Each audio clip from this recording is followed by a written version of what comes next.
Anyway, a very warm welcome to you all, and thank you for coming out this evening to hear our guest speaker, David Clayton. I had a phone call some months ago, or during last year, from one of our former guest speakers, John Evans, who's one of the senior managers at the South Australian Tourism Commission. And he said, can you come out and have lunch with me and a young fellow called David Clayton? I think he'd be interested in hearing about what he's doing for us at the Tourism Commission. So we did indeed meet, and I've been seeing David ever since and talking at his heritage and tourism. And David has done all sorts of work around the place. But his topic tonight, Selling Ourselves Short, another view of our heritage, will talk about some of the colourful characters that he has come across in preparing cultural tourism work and projects for the South Australian Tourism Commission. David has a Bachelor of Applied Science in Recreation Planning and Management from the University of South Australia, and since working for the tourism industry, the Tourism Commission rather, has started his own business as a recreation planner. Please make welcome David Clayton. Thanks, David, and thank you for your warm welcome. Anyway, it's a great pleasure to be able to share with you tonight. As mentioned, I'm David Clayton. I'm a recreation planner with a keen interest in interpretation and storytelling. My professional interest lies in conservation through interpretation, and I have a sound interest in people and in history. I run my own business providing interpretive services as well as recreation and tourism planning services. I'm not a historian, but I do have a keen interest in history, which was made concrete through my high schooling. I studied history through to Year 12. I thrived on mythology, i.e. storytelling. I learned far more through novels, biographies and articles than I did through textbooks. Wherever there was a story, I could learn. Hence, whenever I speak to people about anything, I generally tell stories, and quite often they're not my own, and I do tend to weave them into my own stories. I'm known for spinning a yarn, but I think that's a good thing. I'm also an amateur photographer with three key interest areas: landscape, architecture and people in situ. Again, I try not to take an image but to tell a story to the eye.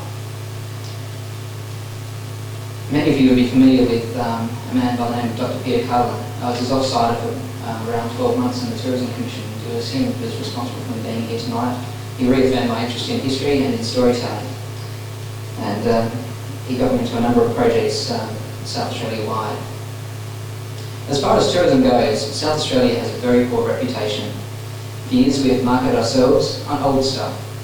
We have the copper triangle that seems to market itself on chimneys and crumbling engine houses. Kapunda has an abandoned mine site. Adelaide is full of churches and pubs. More pubs than churches, in fact, and some of those are becoming backpacker hostels. I'm not sure of the correlation. The outback is full of abandoned stations and missions, along with once mighty railways and the abandoned rail stations with their solitary palm trees. South Australia has become known as a place of lots of old things, and many of my friends are discouraged by South Australia because we are not touristy. We don't have the big theme parks. We don't have skyscrapers and artificial attractions. However, this is where I believe we excel. It was once said that South Australia is so far behind that we're actually ahead. We are genuine. We have incredible natural areas inland and offshore, and incredible biodiversity and natural history. We still have many buildings. From our colonial past, we have some superb architecture. And compared to many cities, it is still largely genuine. The streets tell stories, the architecture tells stories, the bush tells stories. However, one resource we have only just scraped the surface of is our people.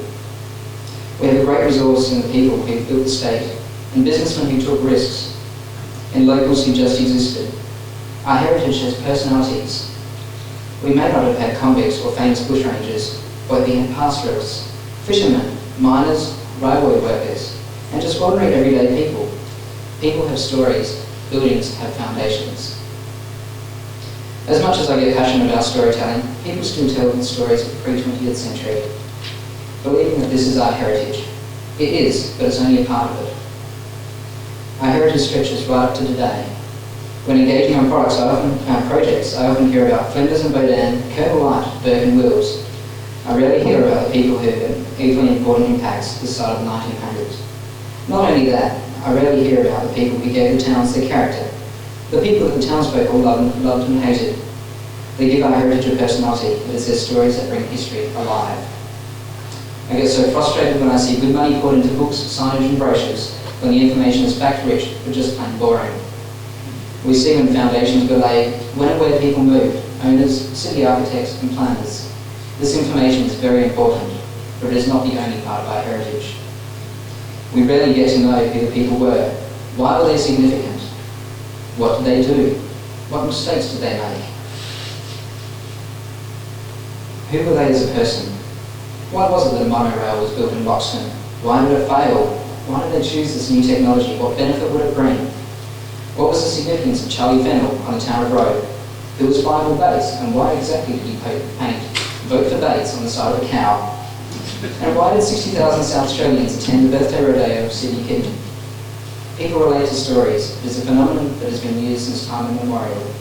Mythology, dreaming, and the Bible are all storytelling, to help people learn and remember not only the moral stories, but our heritage too. Over the next half hour, I'm going to present you a range of stories that I've managed to uncover over various interpretive projects. Some of my own projects, some are from SA Tourism, and others are just community initiatives that I've been privileged to be a part of. The stories will come from research on Kidman as part of the Year of the Outback, various encounter trail projects, and a recent project with the Passenger Transport Board, and also from speaking with locals in their communities. In October 2001, the South Australian Tourism Commission commenced a project to celebrate the life of Sir Sidney Kidman as part of the Year of the Outback celebrations. Kidman is very much a 20th century character. Even though he was born in 1857, Kidman made it big in his later years, which were the early 20th century. Kidman has also realised Kapunda has also realised the potential of Kidman as a key figure in their own history. The project would place interpretive signs at key Kidman locations throughout the outback. The signs carried a single message: how to make a living in the bush. Books have been written on Kidman, an amazing man with an amazing empire. We discovered quickly that, like many famous and successful men, he was loved by some and loathed by others. He had a fascinating story, and we only had 6 signs to tell him. I'm going to put the signs up on the screen for you to read while I speak. I think you'll agree that they make a very good reading. The signs carry powerful photographs and illustrations, many from family albums unseen by the public. The pictures show you how tough these bush folk lived, yet the dignity, fortune and losses that they had. So how does one make a living in the bush? The Kidman story tells just how important water is in the whole big picture. It tells how the great inland rivers and basins formed by the corridors that Kidman and countless other drovers used to herd their stock to market. It shows that despite his efforts to drought-proof his fortune, Kidman suffered in the droughts like all the others. However, he used the bad times to buy out big. Kidman had a head on his shoulders and he chose to use it. This is the generic panel. They came mounted in pairs. Each pair contained the main panel and the location-specific one. They are located in Murray, William Creek, Udadada, Warringah, Innermink and Mungarani.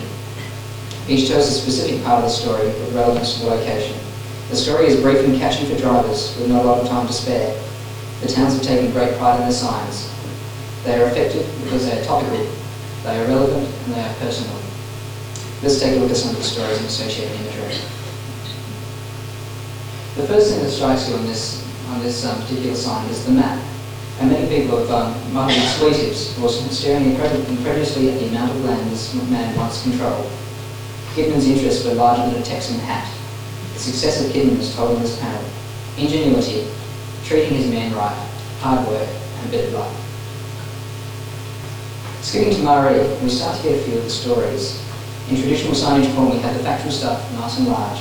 However, reading the captions of the photographs, we start to learn a bit about the man and his operations. I love the story in the bottom right-hand corner. Kidman hated wasting time at auctions, while inexperienced hands struggled to get cattle out of the brim. Here's what often happened. Learn the man, learn the man. It's all right for you, Sir Sidney, sitting up on that rail. Don't give me that, don't give me that. So Kidman, aged 65, jumps down into the ring, waves a large handkerchief like a bullfighter and swerves to the charging cattle race past him with the holding pens. I wish I could do that at age 65. Time was money, and Kidman needed money to build his empire. He was forever buying and selling, sometimes only just scraping to get the funds. He was a bank manager's worst nightmare. When in debt, Kidman simply disappeared. He went bush and did a property inspection. He only returned when his bank balance was right. Unfortunately, these days, banks seem to find wherever they are. Murray was one of Kidman's best purchases. He owned Mount West and Farina, forming a ring around the main railhead at Maree. His stock heading down from the rich pastoral lands of Queensland walked through the water stations to Mundowna, the great mobbing up station. There the cattle could recover and grow fat before being railed to Adelaide. Quite a nifty purchase, I must say. Kidman also used this opportunity to exploit his fellow cattlemen. Especially in hard times, cattle would arrive in poor condition after long hard walks north, east and west to Maree. The cattle would fetch poor prices. Kidman generously offered to buy the cattle at prices slightly higher than they would receive at market. Then he'd feed them till they were fat and regained condition and flog them off for a handsome profit himself. William Creek, a tiny outback town surrounded by a massive cattle station, the world's largest. Here one of Kidman's secrets to success is revealed. In fact, the philosophy remains in the company today. Kidman was a low-cost producer of high-quality beef. He bought massive stations in the most desolate areas. The stations could only sustain a relatively small number of cattle, but the land was exceedingly cheap. Kidman had spent the best part of his childhood growing up with Aborigines, living it rough, or blackfellow style as he called it. He maintained a high respect for them as workers. Kidman had grown an immense knowledge of the bush and instinctively knew the land. Before a purchase, he would ride entire stations on horseback. Sometimes this would take days. The story goes that he knew a station better than the owner by the time he was ready to purchase. With such large stations, owners rarely knew precisely how many head of stock they had, often run by a few thousand. Kidman knew within a few head. When he purchased, the owner thought he had a bargain, but Kidman knew that he had a better one. Kidman purchased his chains along major outback river systems and he surrounded Lake Eyre. His safety was in size. The Upadata sign brings the importance of the railway to Kidman, but reading the short stories you discover the tight pockets and love for the bush. However, the most important part of this panel is the bottom picture, the drover sleeping. This panel could almost survive on its own without the words, that image is so powerful. I don't know if you can read it, but the top right-hand corner of the story, half there please. Kidman didn't like spending money unnecessarily, and he had quite a small stockman who was about the size of a jockey. He looked like a child. And so Kidman said to him one day, "Put your short pants on, Johnny, you're taking a train trip." Because he looked like so much like a child, he got a half fare and could bring back as much luggage as he pleased. So his suitcases came back laden full of horseshoes, nails and jam. The Aringa panel. Aringa is located on Hamilton Station up on the South Australian Northern Territory border. I doubt few people will ever get to see it. However, Aringa is such an important name in the history of Kidman. He named his house at Kapunda after the property. He also named his house in Unley Park, Aringa. No one knows why, but some have speculated that Aringa remains special because it was the first property that Kidman ever purchased. He sold it many times in bad times, only to purchase an unproductive property when he could afford it again. The property has a most beautiful waterhole. Some say that the waterhole was a symbol of the value of water and a reminder of survival during the hard times. Mungarani is all about the importance of water. He never owned Mungarani, but he certainly had stations clustered around it nearby. And Mungarani conveniently has a roadhouse for tourists. Now this forms the main theme of the panel. Cattle had to rest on their way to market. They needed water. They needed to stop frequently. Water was the lifeblood of the cattle trade, and it was more valuable than gold. Cattle would walk 13 miles a day.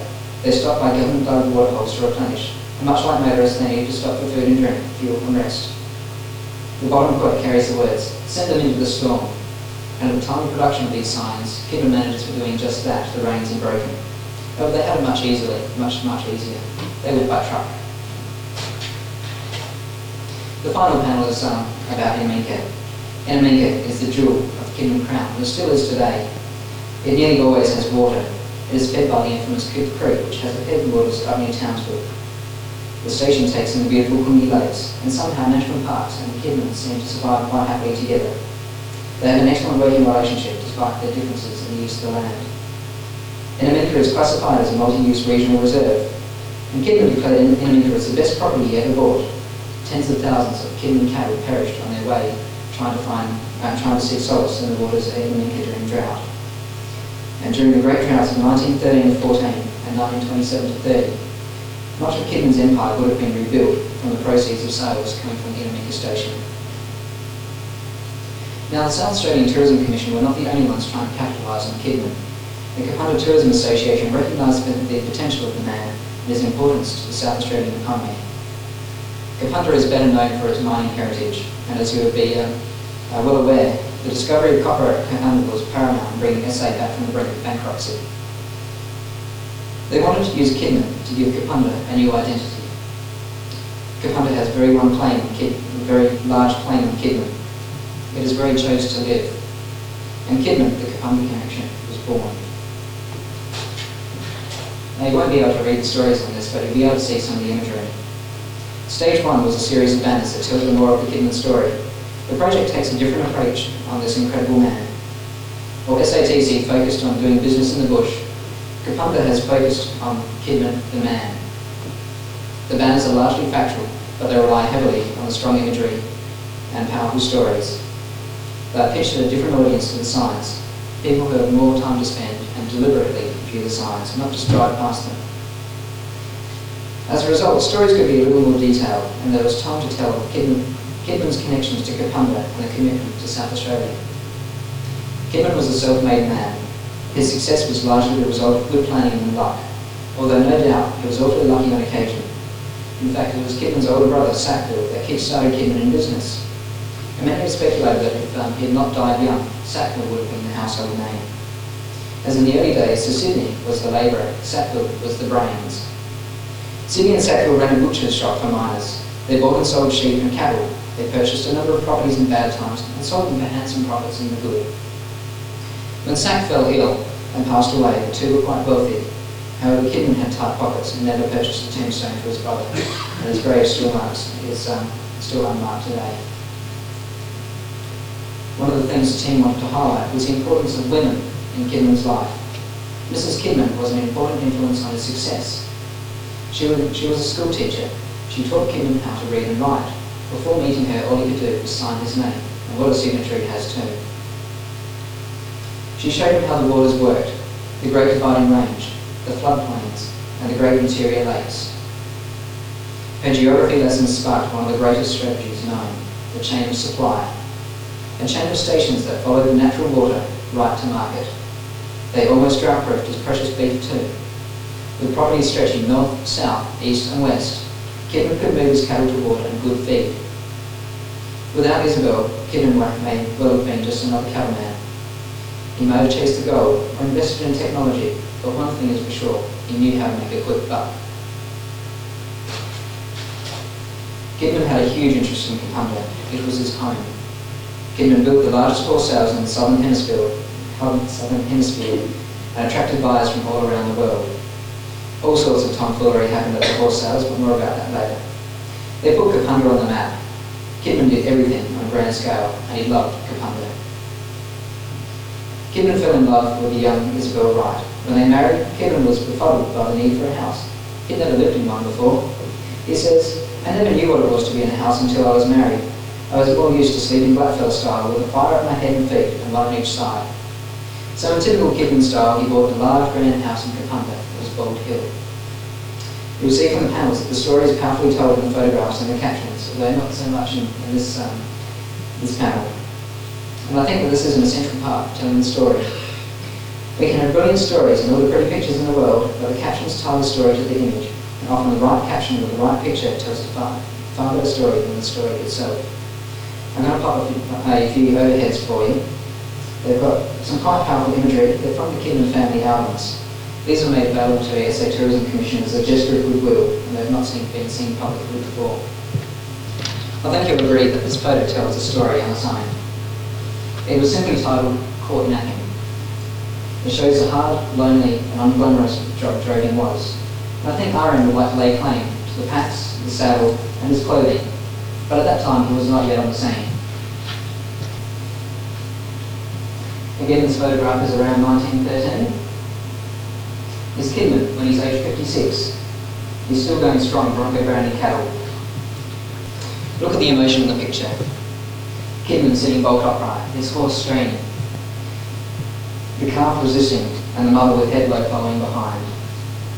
The slide here doesn't do the photo much justice. It's from an inkjet printer, but you just have to take my word that the original photograph is quite powerful. The bore on Thargomingo Station in 1934. It's a shot of an uncapped artesian bore. It's liquid gold. Environmentalists would go a little mad to see how water was treated, but water was everything in the bush. If you had it, you lived. If you didn't, you died. The banners form part of the display inside the Visitor Information Centre. Kapunda has a great many historically significant buildings, and of course, Kidman used many for everyday life. The town is Kidman mad. Just to set the record straight, Kidman was a great supporter of the Kapunda Foundry and many social institutions. Kapunda Tourism Association produced a small leaflet drive trail titled the Kidman Trail. Although 4 sites were marked of being of interest and form important parts of the overall story, and looking at their sites myself, I thought, this is pretty boring stuff. But when I got to the stories underneath, you'll see that they have life. I must give much credit to my graphic designer and illustrator for this project, as he's really transformed the stories into works of art with his pen and ink sketches and layout. In this modern world with high-tech digital imagery, I've chosen a simple 2-colour sign. It's printed on a screen printer with vitreous enamel, quite an old-fashioned material. As the photographs and sketches are all black and white, it makes sense not to go for full colour. With some stories, colour and design is merely a distraction. Simplicity rules. Let's look at the first sign here. It's a trail header, so it forms a general overview of Kidman and Kapunda. The first thing it does is acknowledge the significance of copper, then quickly goes on to say why Kapunda is so important to Kidman. Now there are 3 important elements to the sign: the sketch, the poem, and the story. Are you all able to read them? No? Okay. I'll read the poem to you briefly. Whether not yarded up by the train lines, and no boundary of break will airways. I can't read myself. 1,000-mile ride they've taken their stride. It's the day's work for Kidman's boys. And that forms a small segment of a poem by Les Daly. And it appears, a section of that poem appears on every panel. Now Kidman was a cattleman. His fortune is laid in the beef market, and to a lesser extent sheep. But Kapunda is famous for Kidman horses, so it was inappropriate to tell a cattle story in a horse town. Looking out from this location, we see grotty stone wall and mud wall. It's dead boring in the car park, although it's the car park of a local IGA. Though I must say, 3 months ago they painted a beautiful mural on the side of the IGA, incorporating many important characters from the town's history. At this location, see, there's an existing sign on the wall for the Sir Sidney Kidman Hotel. It already tells the story of the Kapunda horse sales, and I didn't want to duplicate the information. I chose instead to focus on the larrikinism that some of the buyers got up to at the sales. The cartoon tells the story. The photograph shows the sales and the seriousness. When collecting comments, the first thing a lady said to me was, "Ouch, that must have hurt." Can everyone see the cartoon clearly? The man with the firecracker in his pocket. Through Kidman, Kapunda hosted the world's largest horse sales. They were well established and continued for 30 years after his death. The sales had the atmosphere of a carnival. There was much wine and song. Men became boys, and boys joined the men in schoolboy jokes. Kidman himself was a prankster. He used to carry little practical joke devices like a stereoscope laced with cologne. People would go to change the photo and get squirted in the eyes. Firecrackers were placed in pockets, hot ashes were lowered into men's hats, newspapers would suddenly burst into flames. Yet somehow amongst all this tomfoolery, we still managed to sell horses. Kidman may have been a joker, but he was subject to a great many jokes. One of Kidman's employees placed a whole pack of crackers in Kidman's coat pocket. It just about blew his coat off. Well, it blew the pocket off anyway. It did more than that, exclaimed Norman Gurr, manager of Clifton Hills. Damn, you blew half his arse off. Kidman, of course, was the star attraction. For an introverted man, he did become quite excitable. He jumped up on the backs of horses, proving their worth. He yelled at horses. He rose to challenges. All the time spent telling stories and revving up the buyers. On one occasion, Kidman sent a telegram to a buyer saying that he must attend the next sales and wouldn't be complete without him. The buyer arrived late, but Kidman was there to meet him. With a grand buggy and a brass band, he made sure that the buyer arrived in style. Now the third sign. The first comment was, "Are they supposed to be horses?" That wasn't exactly the response I was looking for. But here we look at an urban myth. First we look Peter Kidman's exploitation of technology, refrigeration, railways and motor cars, all tools to him to make more money more efficiently. He was the first person to take a Model T bush. Interestingly, after so many years on horseback, he jumped at the opportunity of driving a car. Although Kidman liked to look out over the land as he was riding, he soon crammed his car. His chief manager, Sid Reed, then became Kidman's chauffeur. The illustration draws attention to the quarry. Kidman was an ingenious man. If there was a problem, he solved it. No one knows for sure if this happened for real. The story goes, Kidman strung wet hashing on the quarry and used it to keep his horses cool and in prime condition, ready for market. It was a primitive air conditioner. Looking at the Kidman story, we know he was a tinkerer and he wanted to make money. The story isn't unbelievable at all. It just can't be proved, as the story goes. Last time we visited the Kapunda General Cemetery, and I was wondering, why on earth would he tell the Kidman story outside a place full of dead people? This is where two of his children are buried. They died in infancy, but also his mother-in-law. Initially, the client wanted the panel to be about the suffering that Kidman faced. He wanted it to be a panel of tragedy. However, three stories have been woven in. First, Kidman did it tough. Second, Kidman didn't give up without a fight. The Jack Clark story you can see, I'll just read it to you if you can't read it there. Kidman didn't believe in getting into drought. If there was a chance that his cattle might find water, he sent them on the move. Jack Clark, a Kidman drover, suffered appalling losses during a drought when moving 500 bullocks from Warringah to Murray. They were struck by an awesome sandstorm.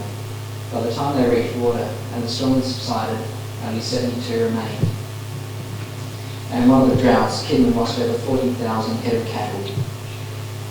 If anyone suffered, it was his wife Isabel.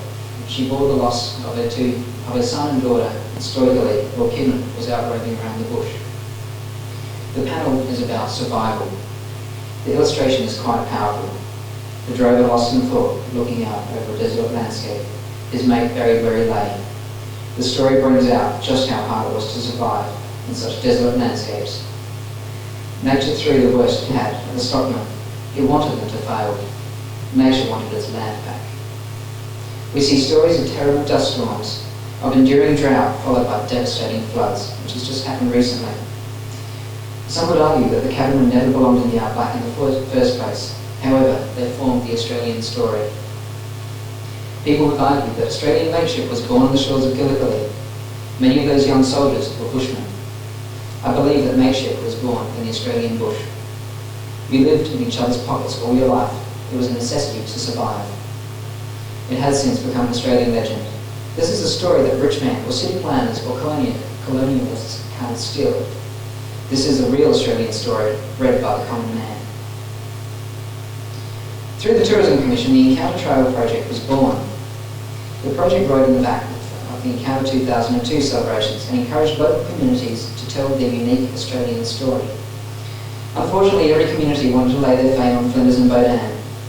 Both explorers were significant in the history of South Australia, but they were not the only two people in South Australia's history. Peter Carlin made it his mission to drag the local stories out of communities, and there are now two delightful and special projects in progress at Robe and Peneshwell. Robe has a reputation for being a sleepy seaside holiday town. My father has fond memories of eating bags of lobster tails or sitting on the foreshore of Robe. The community immediately wanted to show off Bodan's Rock. After all, it is named after the famous French explorer.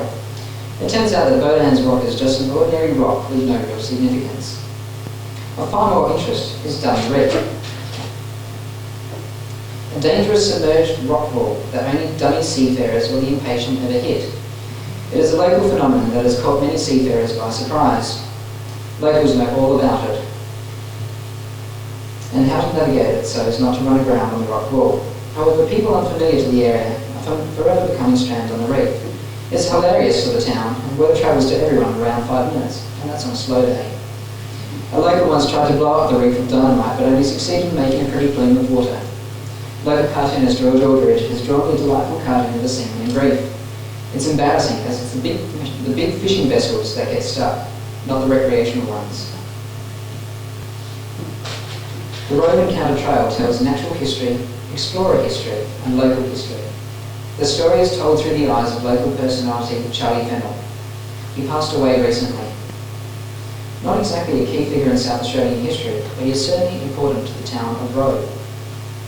He was known by all as a kind and generous man, but more importantly, as a local storyteller. He could spin a yarn a mile long. So in telling the Roe story, these signs include a Charlie yarn. Of course, there are very few truths to his yarns, and they were adapted depending on whom he was talking to at the time. And I'm sure we all know a few people like this. One of Charlie's famous stories is that of the two-headed snapper. Charlie was in the Roe Hotel boasting about his latest catch, a handful of sweet and a two-headed snapper. What's so special about that? I mean, the snapper has got 2 heads. The visitor just had to have a look, along with a few others who had overheard the conversation. Walking out along the front of the hotel, the onlooker saw Charlie beating his dog with a stick and exclaiming, "I can't believe it! It's the first time my dog has ever eaten a fish." While using local yarns like this, there are a few truths, but the colour of the town and the colour of the person can be painted. When combined with what is considered by many to be history, a lot can be learned and enjoyed. What's more is that people remember because they can relate. Penneshaw also received the opportunity to build signs for the Encounter Trail. This group was pretty much out there from the start. The first thing I'd heard about the trail was that they wanted to call it the Six Toes Trail. This related to the rumoured inbreeding of Penneshaw. The community was outraged by a recent footy show where Sam Newman had visited Kingscote and accused them of being six-toed.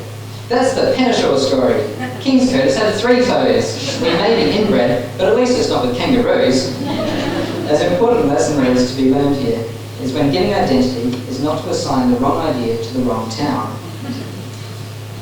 It is now not the Six-Toed Trail. It is now the Fireball Baits Trail. To make the story worse, there is a six-toed Penneshaw. His brother took an axe to him one day, chopping 4 toes off 1 foot. He's now known as Johnny Six Toes. This is Fireball Baits. He was a local character, and surprisingly the cartoon looks just like the photograph which is hanging on the new Sea Line 2000 ferry. He was born in 1800 and jumped ship shortly after arriving in Penneshaw. He was hard as nails, but apparently full of life. He even tried running for council too. I'm just going to pop up a quick overhead for you. It's quite delightful, this photograph. Fireball Baits' How to Vote for Council card. The words are pretty faint, but you can see the words vote for Bates on the side. This was covered in quite a delightful little photographic collection that the Penneshaw Museum has. I believe so. There was certainly one councillor that lived 40 miles from Penneshaw in the Dudley Shire, and he went by rowboat and foot every week to council meetings diligently. And it's pretty much unheard of these days. Local cartoonist George Aldridge has drawn up a series of cartoons and Fireball Baits with sealskins on feet leads you around the town as your own personal guide. He speaks in the tongue of the day. And there's a whole series of these cartoons. There's him holding a Bible in one hand and a bottle of rum in the other. Outside the local church, you can see him with the mainland in the background on occasion. There's a series of six signs, and here he is sitting on his own grave. Combined with the photos of the day, visitors to Penneshaw can quickly learn about historic Penneshaw and why the locals love their town. The working committee wanted to tell a good yarn and give visitors a bit of a laugh at the same time, and I think they've achieved this quite successfully. Now you all recognise this cartoon. This cartoon complements the history of the island quite well. The water wasn't deep enough for ships to deliver people or supplies to the island. The sheltered waters of Christmas Cove and American River were too shallow and often exposed the land at low tide. The ships would anchor in the bay. Supplies and people would be rowed in as close as possible, and their men would carry barrels, crates, people, and even cattle ashore on their backs. It makes you wonder what today's wharfies have to complain about. The community has very effectively told this story through stories and cartooning, bringing the lighter side of history to the masses. And the committee have had the last laugh too. I'll just go backwards. You'll see in the bottom left-hand corner is their little logo. It's a small six-toed man walking off into the sunset.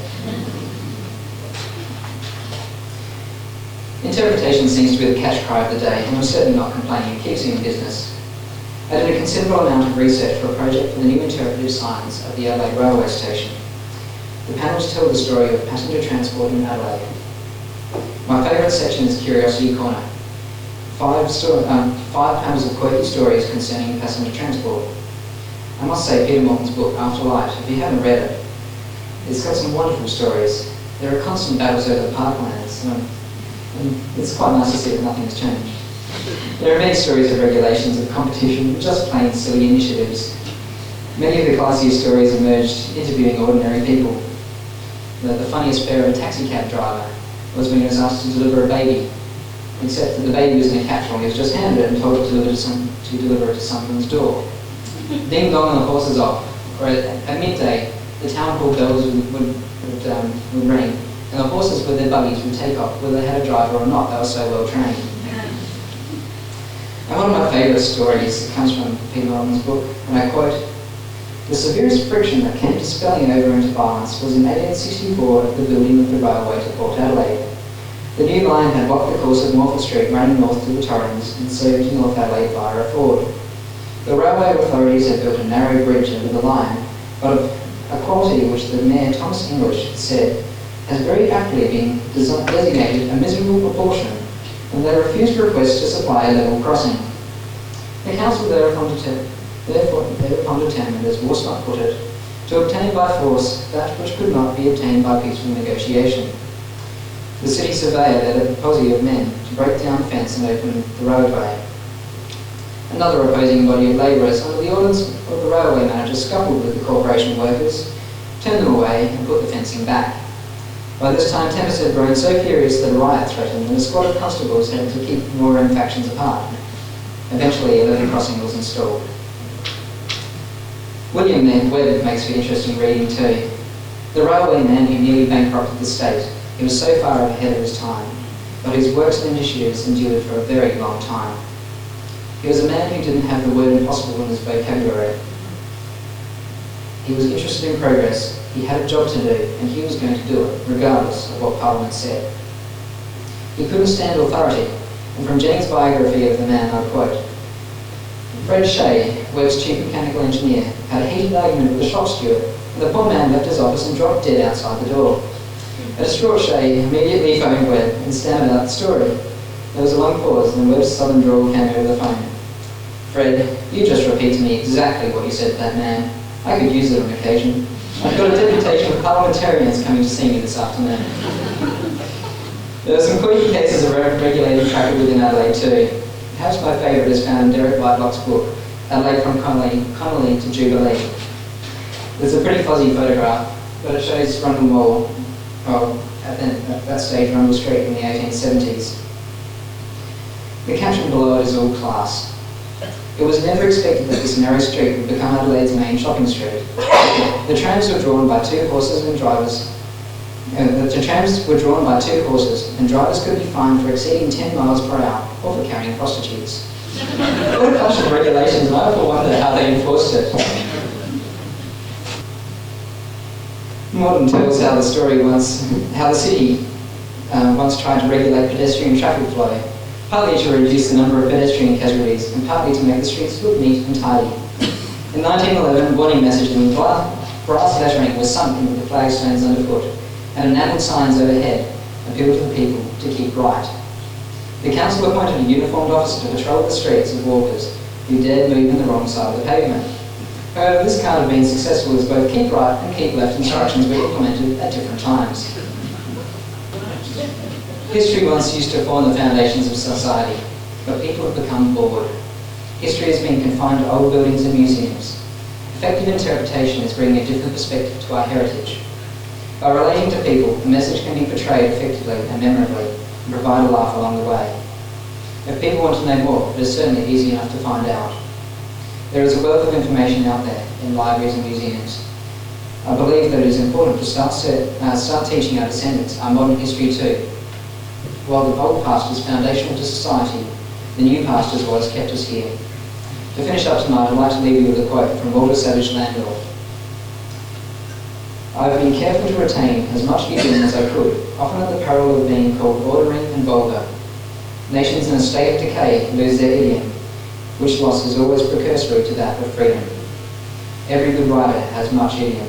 It is the life and spirit of language, and none such never entertained a fear or apprehension that strength and sublimity were to be lowered and weakened by it. Speaking to the people, I use the people's phraseology. Thank you. What's the connection with Kidman Park? Kidman Park was named after him in honour. There's property there too, but it's just been sold, I think. He had offices out there, I believe. Kidman certainly had properties within Adelaide where he reconditioned his cattle upon reaching market. Often weeks-long train journey from Maree, they arrived in quite poor condition. So he liked to stay ahead of the game by reconditioning them before sale. He also had properties where he kept his horses near Adelaide. Had massive exhibitions at the site of now Adelaide University, the old exhibition grounds.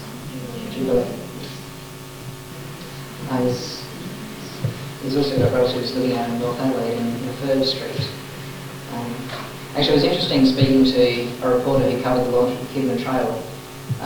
She's one of the few people that I've talked to who's actually heard of Kidman because she grew up at Kidman Park Primary School, and they do teach the history of Kidman there. It's one of the few schools that would. So, do you know if the Tourism Commission has got plans for further interpretive signs similar to these you've been talking about? Are they going to continue this practice? There's certainly the interpretive programs unit, which is Dr. Peter Carlin essentially. He largely assists communities in putting together their own interpretive signs.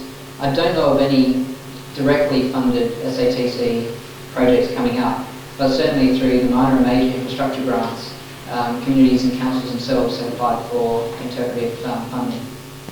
You talked about the signs on Adelaide Railway Station, I believe, the PTV. Have they been put up yet? They're certainly installed as white plastic over glass at the moment. They're located in the old telephone boxes, both underneath the honour board and by the main set of stairs. The 5 booth like stairs is what we become Curiosity Corner, which is quirky stories of passenger transport. The booths underneath the honour board go from the birth of Adelaide and transport in Adelaide right through to modern day. But that is due to be launched in late April or early May. They're certainly in locations just waiting on trying to get managed stuff to open them, which is pretty hard these days. They're quite busy people. Kidman certainly treated his workers well. During the First World War, he said, if any of you are going off to the war, I'll make sure that I hold your job when you come back. And he said, if you're killed in the war, I'll make sure that your families are provided for until the day they die. He was certainly a very, very generous man to his workers. He treated them very well, but he's also a scrupulous man as well. And I was talking to a lady who came to the commission one day. Her grandfather was a Kidman worker as well. Now, Kidman didn't always operate honestly. They used to say, if you want to take your own beef, you have to go to someone else's station. But his particular job was when they were potty dodging or cattle stealing, was to walk behind them with a big broom and sweep up their tracks so no one could find them again. This guy had his tracks covered well and truly. I'm quite interested in that you're implying that a lot of history is written is boring, and I sort of find that a little bit worrying because it all depends on how you are able to write it, because he who pays the piper plays the tune. And so a lot of us professional historians, we would like to write more quirky and humorous stuff, but we often have very tight briefs where quirkiness and exciting stories of what you're able to do under that banner, we're not able to do. However, at the same time,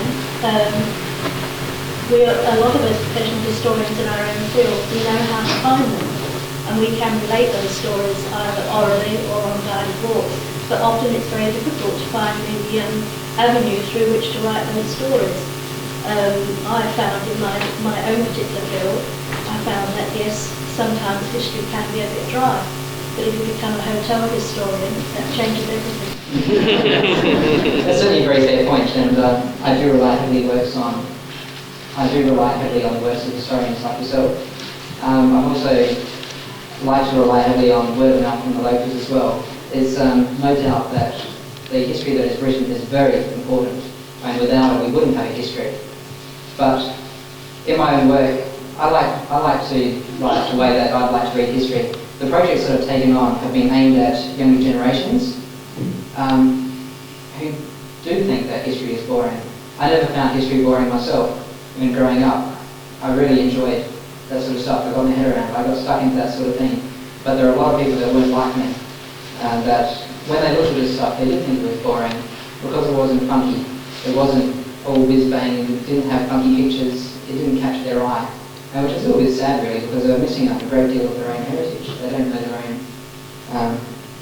their own upbringing. But yes, it's a very fair point. I certainly didn't intend to imply that all history was boring. Certainly some of it has been very poorly written, but nonetheless is still important.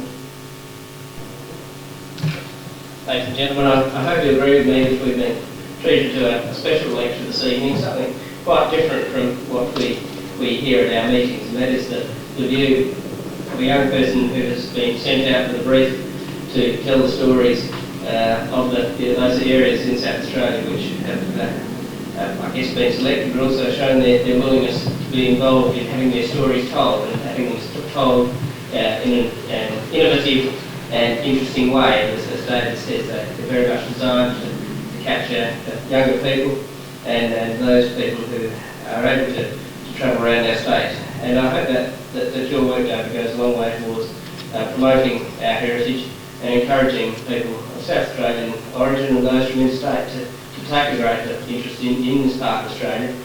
And in my background in tourism, I quite agree with you that we're always being slammed for not having the flashing lights and the theme parks. But I think most of us are very grateful for that.